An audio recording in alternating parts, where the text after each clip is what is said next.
Hello and welcome to my show. This is Madhukar Moka and you are going to listen motivational talk with Madhukar Moka. नमस्कार दोस्तों, आप सभी का स्वागत है। धन्यवाद धन्यवाद धन्यवाद, आभार है आपका। दोस्तों, आज हम एक खास टॉपिक के ऊपर बात करेंगे, मन के प्रकार।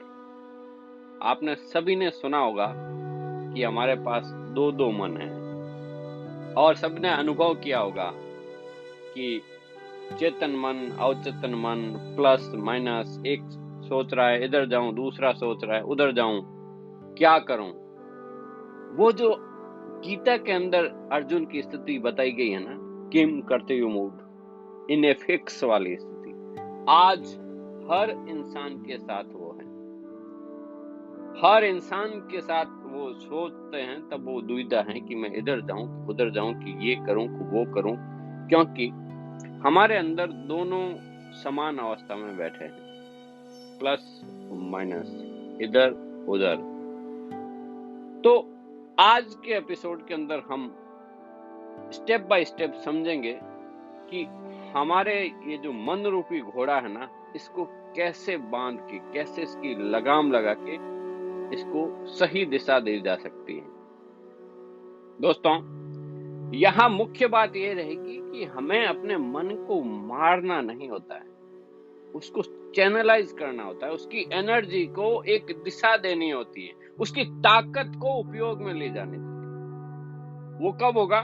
जब हमें पता हो या हमने सीखा हो कि इसको कैसे उपयोग, या वो कैसे काम करता है, उसको सीखना पड़ेगा। तो दोस्तों, आज जबरदस्त आप रेडी रहें और अपनी सारी की सारी जो ज्ञानेंद्रियां ना, रिसेप्शन पावर, ग्रहणशीलता को एकदम ओपन करके बैठ जाइए, खोल के बैठ जाइए, आराम से बैठ जाइए।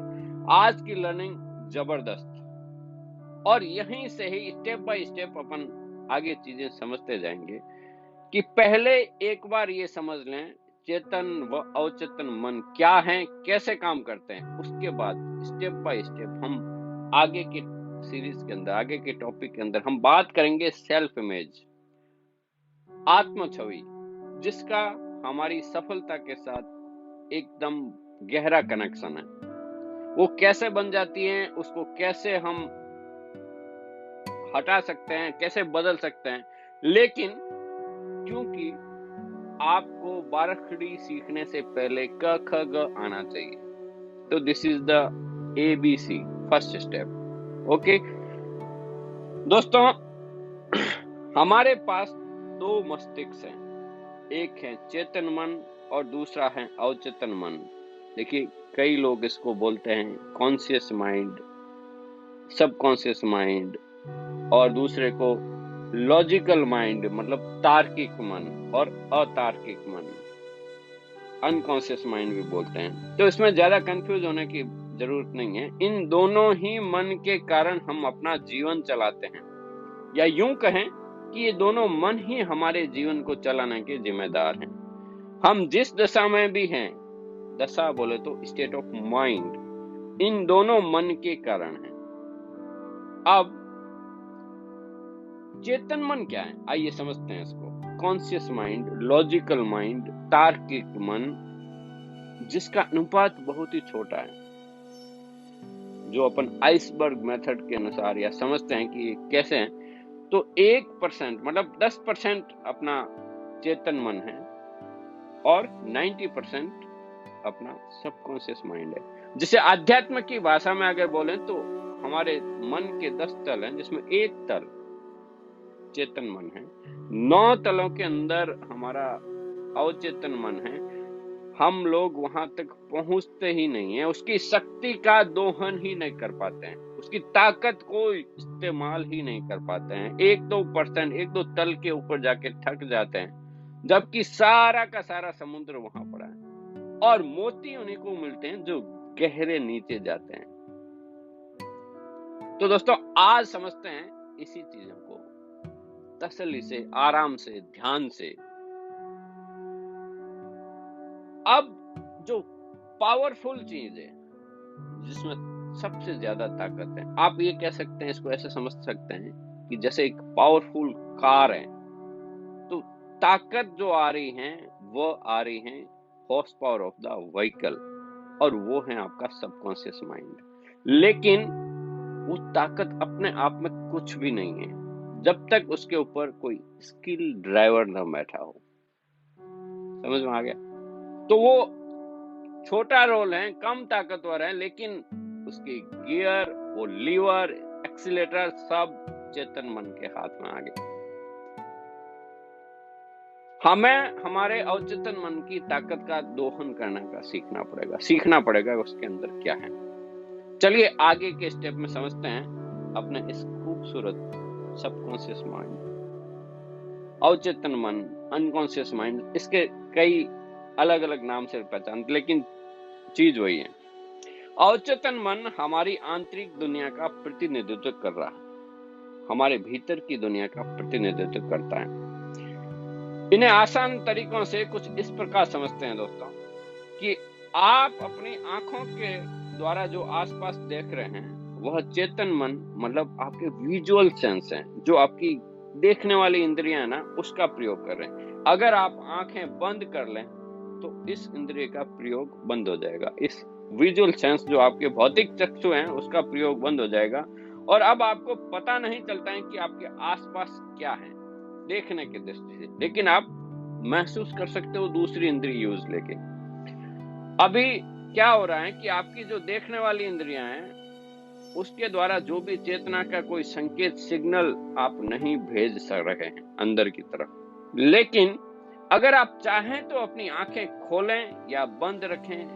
मैं अगर आपसे कहूं कि अपने घर या ऑफिस या फिर परिवार के किसी सदस्य के बारे में सोचें, तो आपको उस व्यक्ति या वस्तु का पूरा आभास हो जाएगा।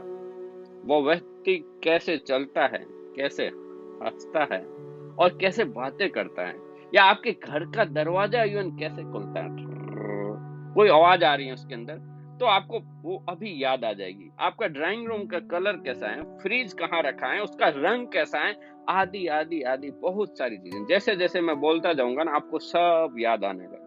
यद्यपि ये चीजें या ये व्यक्ति आपके चेतन आंखों के सामने नहीं है, लेकिन फिर भी इसे आप देख पा रहे हैं। कैसे संभव हुआ? उस व्यक्ति या वस्तुओं की छवि असलियत में हमारे अवचेतन मन के अंदर पड़ी है, हमारे सबकॉन्शियस के अंदर वो छवि पड़ी है, वो इमेज छपी हुई है, वो डेटा स्टोर हुए हुए। और इन छवियों को देखने के लिए आप अपने चेतन मन को 1% का भी उपयोग नहीं कर पा रहे हैं, फिर भी आपको दिखता है आंखें बंद करने के बाद। कैसे? कि वहां जो इमेज पड़ी है ना, उसको ढूंढ रहा है। इसी प्रकार दोस्तों, आप अपने आसपास की आवाजों को सुनने वाली इंद्री, मतलब कान जो है ना, आपके ऑडिटरी सेंस के द्वारा आप सुन रहे हैं, लेकिन आपके परिवार का कोई सदस्य कैसे बोलता है, यह आप उसी समय अपने अवचेतन मन में सुन सकते हैं। अगर आप अपने दाहिने हाथ के अंगूठे से अपने बाएं हाथ की कुहनी को दबाएं और उसको एहसास करें, तो ये चेतन मन की छूने वाली इंद्रिय, मतलब आपकी काइनेस्थेटिक सेंस का प्रयोग हो रहा है। लेकिन किसी घटना से जुड़ी खुशी या दर्द आपके अवचेतन मन के एहसास को अनुभव कराता है। चेतन मन एक्चुअल में वर्तमान का बोध करवाता है, अवेयरनेस की जिम्मेदारी लेता है, जबकि अवचेतन मन स्टोर की तरह काम करता है, जिसमें चेतन मन द्वारा जो भेजी गई सूचनाएं है ना, वहां पे स्टोर की जाती हैं। अब स्टोर करते हुए अवचेतन मन उन सूचनाओं के ऊपर कोई सवाल नहीं उठाता, वो कोई प्रश्न नहीं करता। उस घटना को खराब या अच्छा घटना का जो लेबल है वो हमारा चेतन मन ही लगाता है। मतलब क्या हुआ? हम कैसे रेस्पॉन्ड कर रहे हैं, या उसके अंदर जैसे कुछ भी सामान आ गया ना अपने घर पे, अपने विचार आगे, उसके ऊपर स्टिकर जो है वो हमारा चेतन मन लगाता है। हम तय करते हैं खुद ही कि ये सही है या गलत है, या उसने अच्छा किया या नहीं किया। तो और वो जाके अंदर वेयर हाउस के अंदर रख दी गई।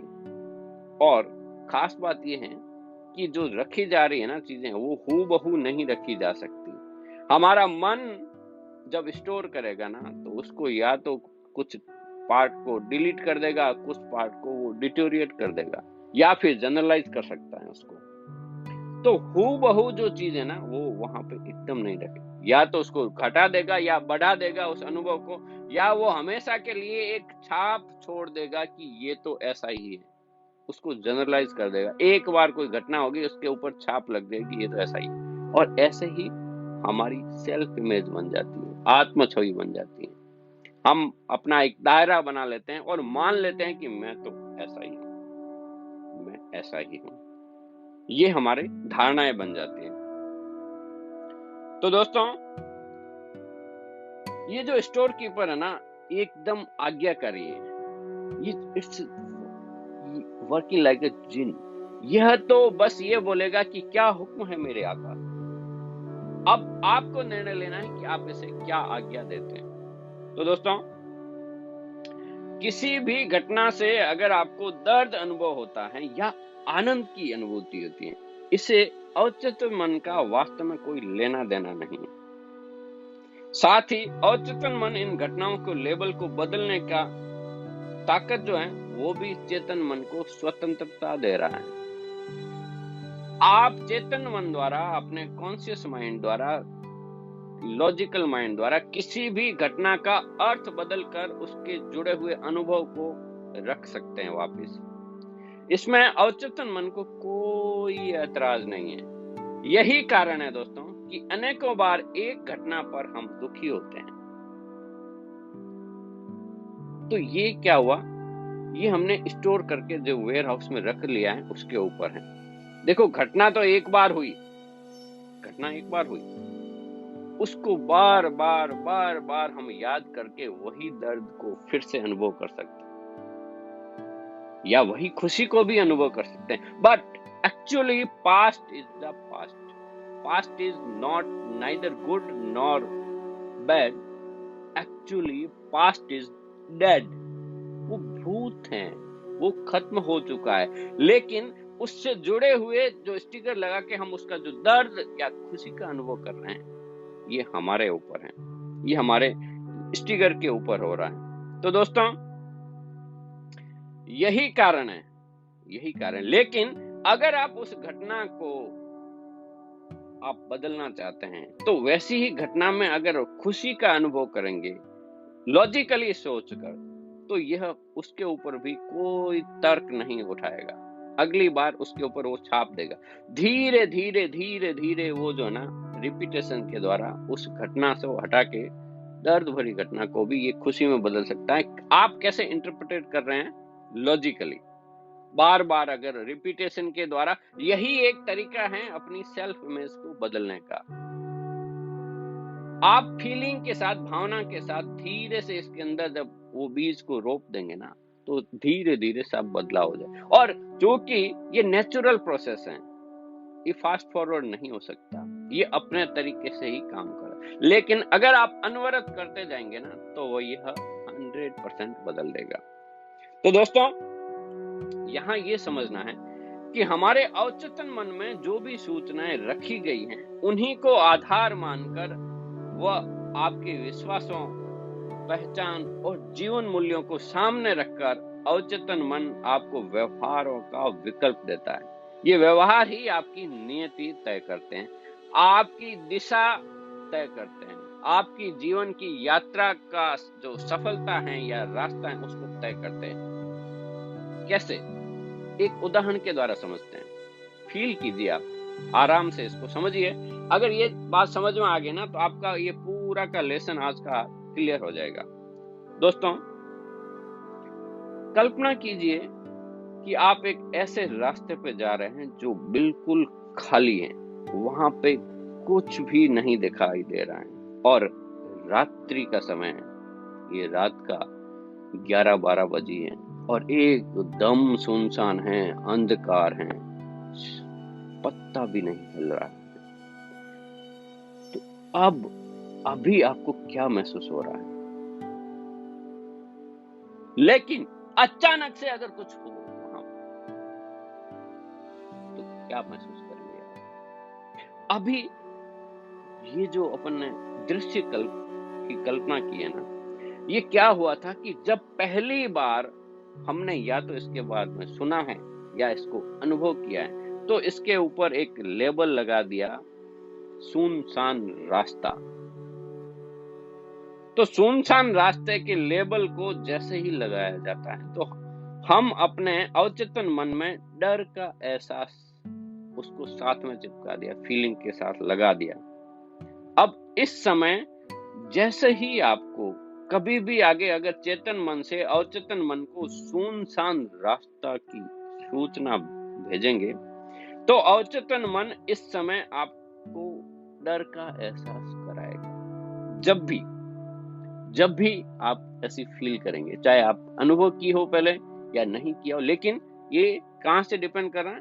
अपने डेटा कैसे गए हैं आप, साथ ही अपने विश्वासों, पहचान और मूल्यों को साथ रखकर आपके निर्णय लिए हुए आपका जो है ना वो आपके लिए एक निर्णय भी तय कर देंगे।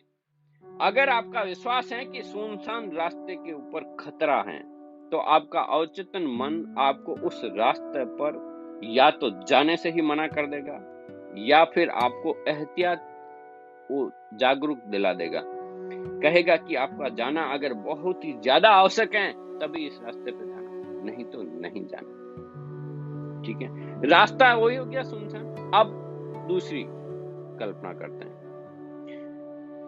किसी लुटेरे के लिए, किसी डाकू के लिए यही सुनसान रास्ता बोलते ही क्या फीलिंग आएगी? वो खुशी के मारे मस्त फीलिंग वाला रहेगा, वाह कोई शिकार आ रहा है।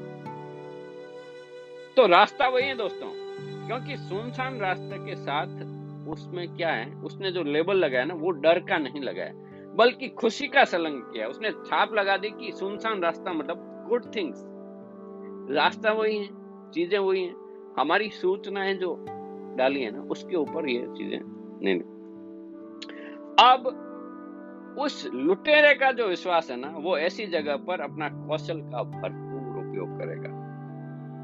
उसकी पहचान भी एक लुटेरे की है, तो उसके लिए धन कमाना, लूट कर धन कमाना ही महत्वपूर्ण है।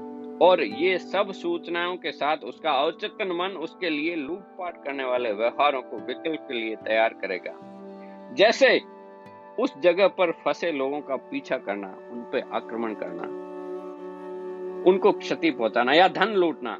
इसके लिए कहा जाता है कि बाहर की घटना महत्वपूर्ण नहीं है, महत्वपूर्ण है कि उस घटना को आपने, हमने किस तरह से अपने अवचेतन मन में ग्रहण किया है या कैसे करते हैं। यही कारण है कि एक ही घटना विभिन्न लोगों को भिन्न भिन्न अनुभव पैदा करती है। तो यही कारण है दोस्तों, बाहर की परिस्थितियां जो हैं वह कभी कंट्रोल में हो भी नहीं सकती। हम भीतर कंट्रोल कर लेंगे ना अपने इस यंत्र को, तब हम जीवन में सफलता की ओर आगे बढ़ जाएंगे। हमें ये पता चल जाए कि इसका उपयोग कैसे करना। दोस्तों, हमारा जो ये मन है ना, हम खुद कोई कंप्यूटर नहीं है। We are human being, we are not human doing. हमारे सबके पास कंप्यूटर है, हमारे पास बहुत सी हैवी, समझ लो कि कोई बुलडोजर जैसी मशीन है। हमें उपयोग करना आना चाहिए, हमें इस सुपर कंप्यूटर का उपयोग करना आना चाहिए। अगर ये आ गया तो हम कुछ भी प्राप्त कर सकते हैं। तो दोस्तों, हमारे शरीर के अंदर जो चलने वाली प्रक्रिया है ना, उनकी जिम्मेदारी भी हमारे अवचेतन मन की है। चाहे हमारा हृदय का धड़कना हो या हमारी सांसों का चलना हो या हमारे लीवर के अंदर जो सैकड़ों रासायनिक क्रियाएं हो रही हैं वो हो, या नसों के अंदर खून बहना हो, यह सब का सब हमारे अवचेतन मन के द्वारा ही नियंत्रित और निर्देशित होता है। दोस्तों, ऊपर वाले ने आपको सिर्फ सब सुविधाएं ऑटोमेटिक ऑटो पायलट के ऊपर करके दी। आप कल्पना कीजिए दोस्तों, आप अनुभव कीजिए कि अगर वो आपको श्वास लेने वाली प्रक्रिया, एक प्रक्रिया ही आपके हाथ में दे दी होती कि भाई तू तेरे हिसाब से लेते रहना भैया रे, मुझे कुछ भी याद नहीं, तो क्या होता? कल्पना कीजिए, कहीं एक दिन ऐसा अचानक से वो नहीं आता, ये लो मैं तो भूल गया सांस लेना, ऐसी स्थिति बन सकती थी ना। आप देखिए कितनी सारी चीजें परमात्मा ने आपको ऑटोमेटिक गियर में दी है। अब सिर्फ आपको क्या था? जीवन जीना था, आनंद के साथ जीना था। यहाँ प्रकृति का जो आनंद है उसका उपयोग ले। लेकिन जाने अनजाने हम वह सारी चीजें जो मुफ्त में मिली, हम उसकी वैल्यू करना भूल गए, कदर करना भूल गए। लेकिन जब जागे तब सवेरा का मतलब यही है कि अगर आप आज ही एपिसोड सुन रहे हैं और धीरे धीरे अगर आप अपनी चेतना को उधर ले जाएंगे तो आप कुछ भी कर, इसमें कभी देरी हो ही नहीं सकती।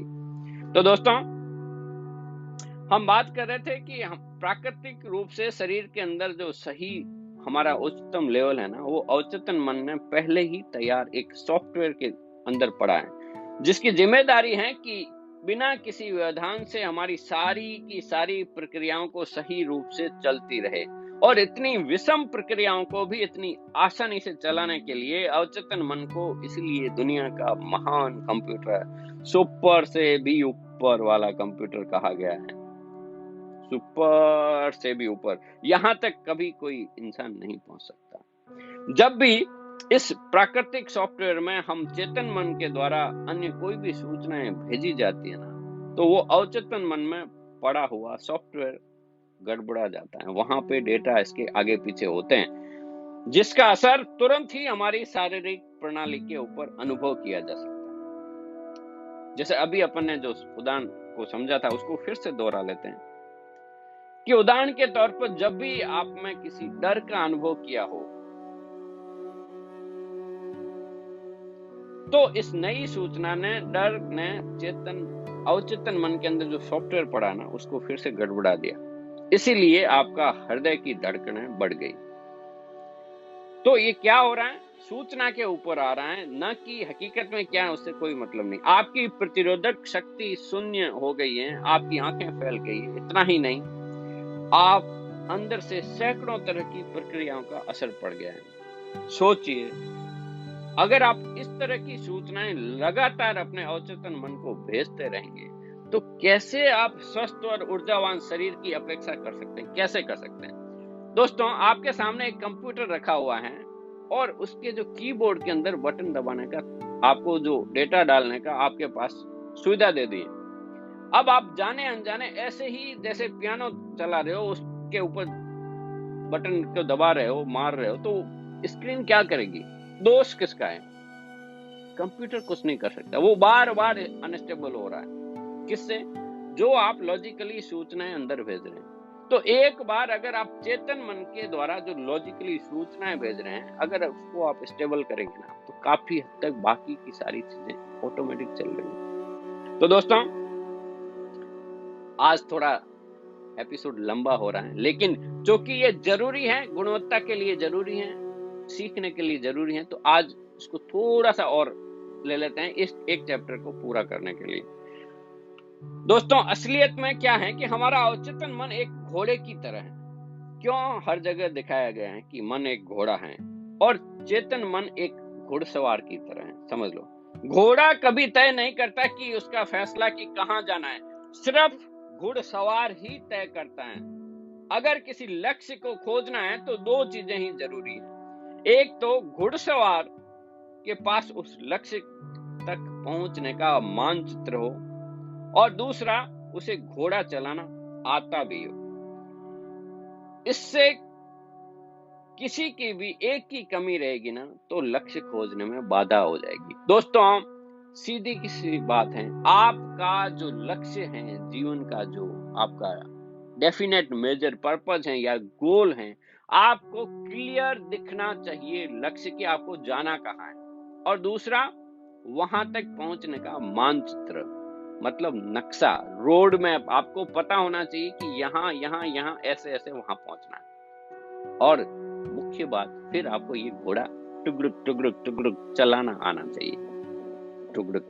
इसको अगर आपको ये चीजें हो गई, अच्छी बात तो ये है कि आपके पास चेतन मन है, लॉजिकल माइंड है, जो प्रश्नों, तर्कों और विश्लेषण के द्वारा आपके लक्ष्य तक जाने का मानचित्र तैयार कर सकता है।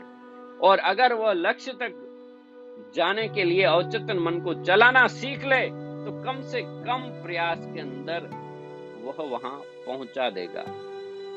दोस्तों, अब स्मरण रहे, आपको याद रहे कि अवचेतन रूपी जो घोड़ा है हमेशा दौड़ना जानता है। कहा जाता है कि समुद्र व मन कभी स्थिर नहीं होते।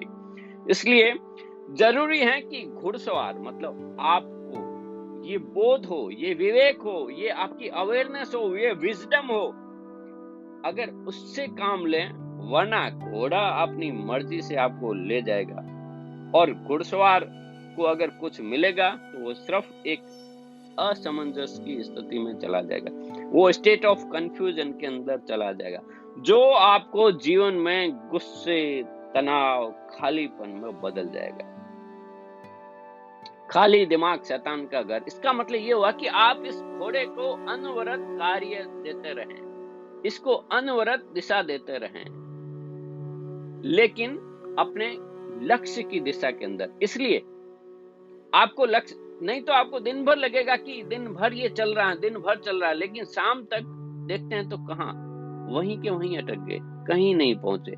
तो दोस्तों, अपना लक्ष्य को निर्धारित करें, उसकी दिशा में यात्रा करने के लिए इसको एकदम अपना मानचित्र बना के तय कर लें, तो आपको अपने जीवन के जो गोल हैं वहां तक पहुंचने से कोई, हम इस सृष्टि पे, इस पृथ्वी ग्रह पर आए ही हैं अपने लक्ष्य को, परम लक्ष्य को प्राप्त करने के लिए। तो दोस्तों, आशा करता हूं कि आपको ये समझ में आया होगा। अगर कुछ भी कंफ्यूजन इसके अंदर रहा है, कोई बातें आपको समझ में नहीं आई है, तो आप मुझे कॉल कर सकते हैं 9799470909 पे, या मैसेज कर सकते हैं। दोस्तों, अगर आप इसे पॉडकास्ट पे सुन रहे हैं, एप्पल पॉडकास्ट या स्पॉटिफाई पे सुन रहे हैं या एंकर पे सुन रहे हैं, तो आप वॉइस मैसेज के द्वारा भी मुझे कम्युनिकेट कर सकते हैं, या यूट्यूब पे अगर आप सुन रहे हैं तो आप कमेंट बॉक्स में जाके लिख सकते हैं अपनी भावनाओं को। दोस्तों, मैं कोशिश करूंगा कि अपन यह टॉपिक आपको समझ में आ गया हो तो अपन आगे बढ़ेंगे और हमारे मन की जो शक्ति है, जो हम सेल्फ इमेज बना लेते हैं, डॉक्टर मैक्सवेल मेल्स की साइको साइबरनेटिक्स जबरदस्त पुस्तक है, उसके खास अंश आपको इलाके में मोती जो है ना समुद्र से गहरे निकाल के आपके लिए लेके आऊंगा। आप तो बस अपनी ग्रहणशीलता को बढ़ा लीजिए और तैयार हो जाइए उसे ग्रहण करने के लिए। उस मोतियों को एक धागे में पिरो के अपने जीवन के लक्ष्य प्राप्ति का जो हार है उसे बना लीजिए। दोस्तों, बस आज के लिए इतना ही। दोस्तों, आप तो बस एक काम कीजिए, सबसे जरूरी है पहला कि हंसते रहिए, मुस्कुराते रहिए, खुश रहिए और सुनते रहिए motivational talk with Madhukar Mokha. कल फिर मिलते हैं एक नए एपिसोड के साथ। तब तक के लिए जय हिंद, जय भारत।